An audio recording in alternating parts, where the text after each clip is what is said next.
Let's see, what am I missing here? Oh yeah. Hat, check. Sunglasses, check. Pepsi, check. Notes, check. Sources, check. And thick skin, check. Let's go.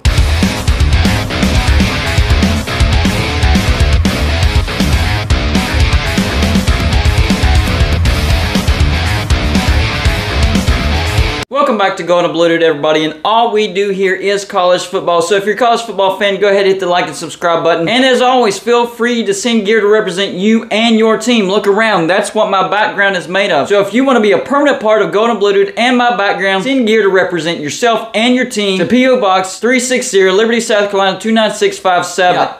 West Virginia fans have it rough. That's a fact. And don't get it twisted. This is not a pity party. Feel bad for Going Unbloated. He's down and depressed. He's got the blues. No. It's actually the other way around. Going Unbloated is actually very, very mad.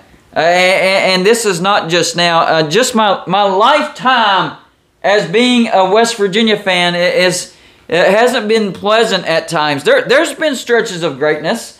Great times. It was awesome being a West Virginia fan. But altogether, we keep getting let down. We get let down all the time. Even when we had a great team, we still got let down because we didn't win the national championship. 1988, we went undefeated. Major Harris, probably the first true dual-threat quarterback in college football history. He gets injured in the first quarter of the national championship, and we lose to Notre Dame.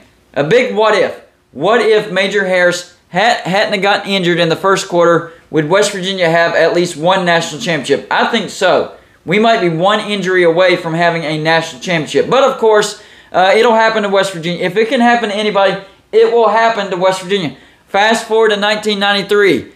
We had a great team, went undefeated, went to the Sugar Bowl with a chance to have a share of the national championship if we beat Florida. Which, by the way, West Virginia should have been put in over Florida State in that national championship. But, of course, they're not going to do that for little old West Virginia. They don't bring in the ratings, so let's put them in the Sugar Bowl. What happened? Well, Don Nehlen pretty much foretold what was going to happen because after we finished the Boston College game with a win, undefeated, and had the sideline reporter interview, he told them, he said, hey, if they don't put West Virginia in the national championship, you might be bailing me out of jail. In other words, it was national championship or bust. So what happened was when we went to the Sugar Bowl, our mindset was way off. We didn't want to be there.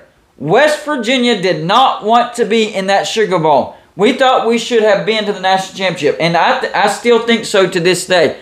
But we get absolutely blown out by Florida. I think it was like 41-7 or 42-7, something like that. Absolute massacre. Our heads were not in the game.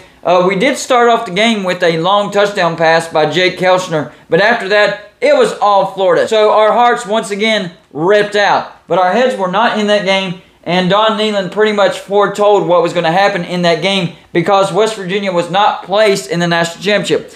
Fast forward to, I think it was 95 or 96, undefeated.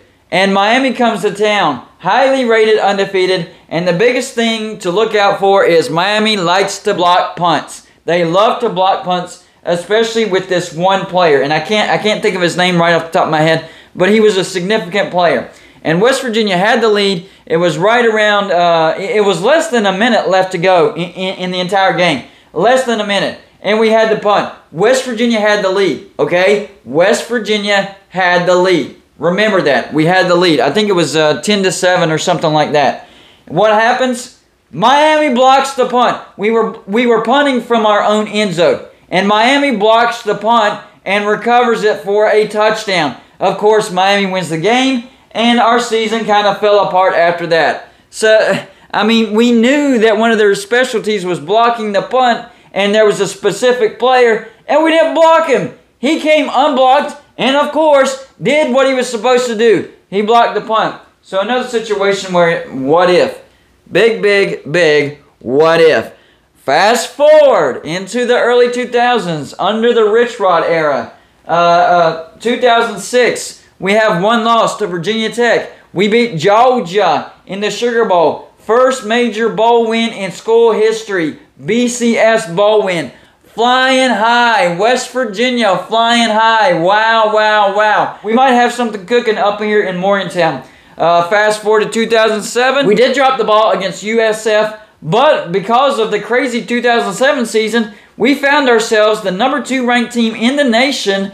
One game to play against Pitt. We beat Pitt. We're in the national championship. What happens?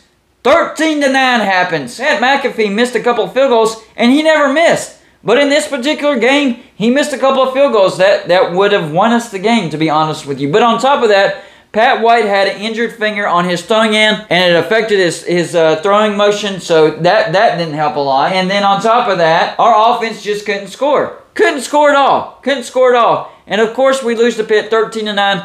Denied a trip to the national championship. We go on to blow out, absolutely blow out Oklahoma in the Fiesta Bowl. So another big what if. If we had just had a halfway decent game against Pitt, we would have gone to the national championship and probably would have won the national championship. And from what I'm hearing, if West Virginia would have won the national championship in 2007, we would be a member of the SEC right now. The SEC would have chosen West Virginia over Missouri if West Virginia would have won the 2007 national championship. Time does not heal all wounds, especially with that particular game, because the more time goes, the more I realize it hurts us even more than I thought. Not just not winning a national championship, but also cost us a spot in the SEC. Unfreaking believable. And then 2012, one of our most loaded teams of all time, Dana Holgorsen, we start off 5-0. We go on the road and beat a top 10 Texas, and we're number 5 in the nation. What happens? 7 straight losses. We finished the season 7-5. 2016, decent season, 10-win season. 2018, one of our all-time greatest offenses, and we still finish 8-4. And that's even with a road trip to a good NC State canceled because of the hurricane that year. People forget about that. So just a bunch of nonsense. Neil Brown doesn't have what it takes to get us out of this hellhole. And it's been rough, guys. It is stressful being a West Virginia fan. And honestly, it even spills over into my YouTube channel. Because I guarantee you, if West Virginia was an elite program, the channel would probably be growing even more than what it is. I appreciate everybody that subscribed to this channel. In spite of West Virginia being irrelevant, you still subscribe to the channel, and I greatly appreciate it. But I do think that West Virginia, if we were successful in football, that the channel would be growing even faster. So it even affects this aspect of my life.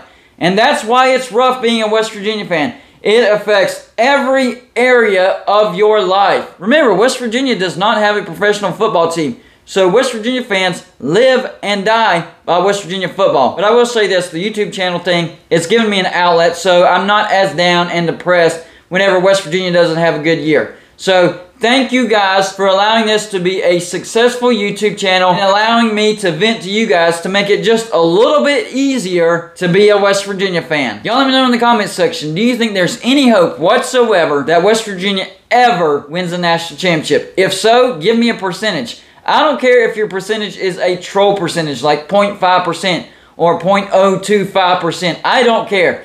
Give me a percentage, or maybe it's 0%. That's all I got for this show. Like and subscribe if you haven't already, and I'll see you on my next show.